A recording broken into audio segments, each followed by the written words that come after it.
Roseto degli Abruzzi, tragedia in casa. Giovane trovato morto davanti al computer con una maschera antigas.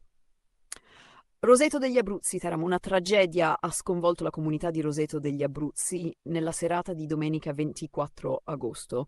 Un ragazzo di 27 anni è stato trovato senza vita nella sua abitazione dai genitori, che al loro rientro lo hanno scoperto seduto davanti al computer con indosso una maschera antigas.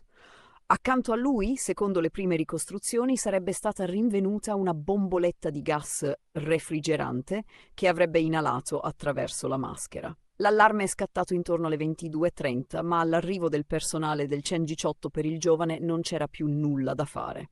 I tentativi di rianimazione si sono rivelati inutili. Sul corpo non sono stati riscontrati segni di violenza o lesioni evidenti. Le indagini sul posto sono intervenuti i carabinieri della compagnia di Giulianova e del comando provinciale di Teramo che hanno immediatamente avviato i rilievi, sequestrati il computer, il cellulare e altro materiale informatico del ragazzo al fine di chiarire le circostanze che hanno portato alla morte. Secondo le prime ipotesi investigative, non si esclude un gesto volontario, ma forse legato a una sfida social o a una pericolosa challenge online. Tuttavia, al momento non ci sarebbero elementi concreti che confermino questa pista.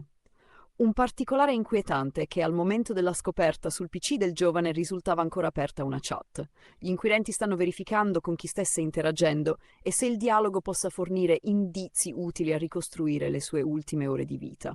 L'autopsia, la salma, è stata trasferita all'obitorio dell'ospedale di Teramo a disposizione della procura.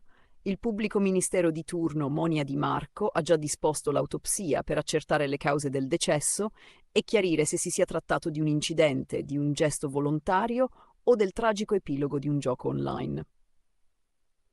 Comunità sotto shock. La notizia ha gettato nello sconforto la cittadina costiera abruzzese. Amici e conoscenti descrivono il 27enne come un ragazzo riservato, appassionato di tecnologia e trascinato, come molti suoi coetanei, dall'uso quotidiano del computer e delle piattaforme digitali.